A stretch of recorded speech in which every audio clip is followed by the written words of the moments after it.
Esta historia comienza con mi amigo de Nueva Zelanda y yo en un viaje de pesca. Era mi primera pesca nocturna con un bote en un gran lago.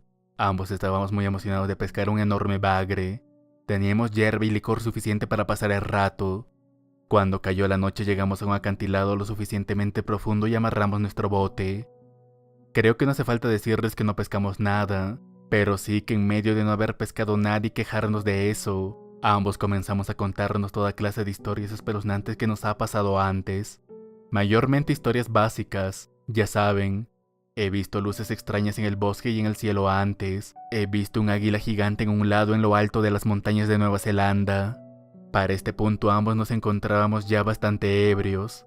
En cierto momento se calló por unos segundos, para luego decirme con una seriedad absoluta que me contaría algo que por mi bien luego debería olvidar.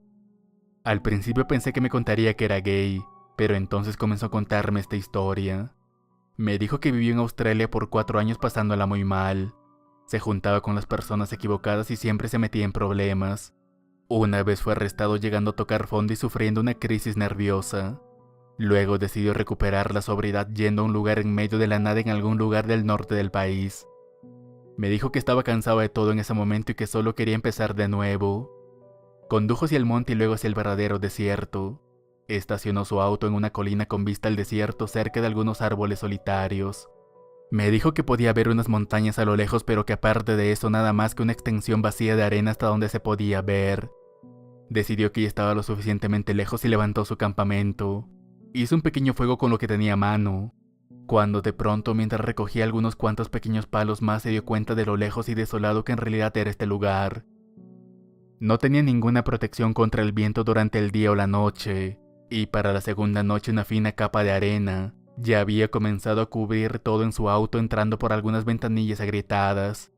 Me dijo que quitó todo lo que pudo del volante y del tablero, y luego salió a conseguir algo de comida ya que no quería depender únicamente de su alijo de anacardos, cecina y mezcla de frutos secos. Según los mapas topográficos había un arroyo que fluía desde el otro lado de esas montañas. Dejando su campamento se dirigió al desierto, pero cuando por fin llegó a donde estaba el arroyo, este estaba casi seco y solo con algunas partes profundas y rocosas que parecían tener agua. En el primer estanque profundo en el que se metió, vio toda clase de dibujos rupestres de batallas entre figuras altas como dioses contra serpientes enormes. Me dijo que había un verdadero sentimiento de piedad y sacralidad en ese lugar. Ahí pescó un par de lubines australianas con señuelos y un bagre pequeño, y luego volvió a cruzar el desierto levantando una nube de arena que rápidamente se disipó detrás de él. Ya habían pasado 4 días, y no importaba cuánta comida o agua bebía, seguía sintiéndose insatisfecho y sudando constantemente por la abstinencia y el calor. Por mucho frío o calor que hacía no tenía ni un momento de consuelo. Para los que no lo sepan, los días se pueden confundir cuando todo lo que haces es moverte de tu saco de dormir a tu auto para pasar el tiempo. Una semana después ya estaba realmente sintiendo los efectos de todo. Me dijo que no importaba si estaba ocupado o haciendo algo, no podía mantener su mente estable. Se sintió obligado a sentarse bajo el árbol más alto de su arboleda elegida para contemplar el amanecer. Ese día se la pasó sentado allí en esa posición viendo la puesta de sol. Lo había hecho un poco mejor a pesar de haberse quemado con el sol, pero aún así estaba complacido, aunque de una manera extraña. Una semana y media después de su sobriedad forzada, su búsqueda espiritual finalmente llegó a un punto de ruptura. Sin un concepto del día y la noche y solo con calor y frío, su tiempo se dividió entre dormir y sentarse bajo su árbol. Veía signos de vida que no había visto antes. Durante el mediodía se dio cuenta de grupos de pájaros que se alejaban periódicamente de las montañas. No de un solo tipo, sino desde pequeños pinzones y pájaros cantores, hasta majestuosas cigüeñas y garzas que se abrían paso sobre su cabeza fuera de la vista. La noche cayó sin sonidos ese día. Incluso los insectos se silenciaban aparentemente para presenciar su prueba de voluntad. Esa noche se sintió más consciente de su cuerpo y percepción. Se dio cuenta de que estaba más quemado por el sol que nunca, de lo cansado y rígido que estaba, y lo sucio y débil que en realidad se sentía.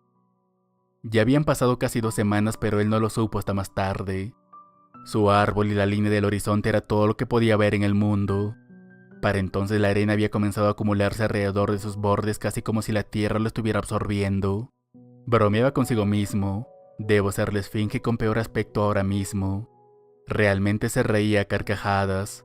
Podía percibir los sonidos de nuevo y lo silencioso que era fuera de su cabeza. Se sentía físicamente terrible y mentalmente mejor de lo que se había sentido en mucho tiempo, y solo podía dar gracias al Señor que terminara pronto. Ese día fue diferente. Se despertó tarde y se perdió el amanecer. Por primera vez habían nubes en el cielo. Podía sentir la electricidad en el aire, pero no había lluvia ni relámpagos. Es más, las nubes se fueron tan pronto como llegaron. Las sombras se alargaron y la sensación de sacralidad abrumadora volvió. Se sentó en una posición de firmes como si esperara ser interrogado por Dios. No había viento y en los últimos momentos de ese día el aire pareció aclararse como si hubiera sido opaco antes y finalmente se hubiera limpiado. Mientras el sol se posaba en el horizonte esperando su ocaso, parecía haber dejado un delgado trozo ennegrecido.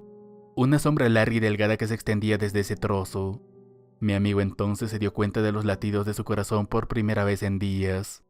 Es todo, se acabó, se dijo a sí mismo en voz alta. Se levantó con piernas temblorosas y la peor sensación de hormigueo por levantarse rápido. En ese momento esa sensación de sacralidad se volvió tan fuerte que casi tuvo que volver a sentarse. Esa larga sombra ahora era más larga que el sol poniente. Ahora era todo lo que podía atraer sus ojos. Una larga figura excepcionalmente alta que caminaba como si el agua apareciera en la línea del horizonte. Me dijo que no sentía miedo ni ninguna sensación de maldad de su parte. Fue entonces cuando decidió marcharse y empezar a recoger todo su equipo de acampada. No era una cáscara reanimada o un espíritu malévolo o benévolo. Parecía estar acercándose, pero al mismo tiempo también tirando del suelo hacia él. Seguía siendo parte del horizonte a medida que se acercaba. Ahora podía verlo mejor. Era un hombre alto totalmente envuelto en pieles ligeras y telas sueltas pero con proporciones extrañas. Codos en el lugar equivocado, rodillas y cuello todo mal en una tabla de anatomía. Y llevaba una bolsa de tela y lo que él describe como una de esas calabazas huecas que los samuráis tienen en las películas para llenar agua. Algo le decía que tenía que irse. El sentimiento más raro entonces lo invadió, que él describió como cuando sientes que algo podría haber sido pero no fue. Era como cuando conoces a una linda chica y se hacen amigos por un día para luego no volver a verla nunca más. Era una sensación de lo que podría haber sido. Tantas oportunidades perdidas en el pasado, muchas más perdidas en el futuro, infinitos caminos posibles que podría haber tomado y tomará, y un sinfín de unos que quedarán sin desentrañar. Mientras se alejaba mentalmente quebrado, vio a ese dios alto y desgarbado parado debajo de su árbol. Todo lo que podía escuchar era el agua golpeando los costados de nuestro bote cuando terminó. Realmente no tenía idea de qué decirle, pero hablamos de cosas tribales en nuestro camino de regreso por la mañana. ¿Era un dios? ¿Quién sabe?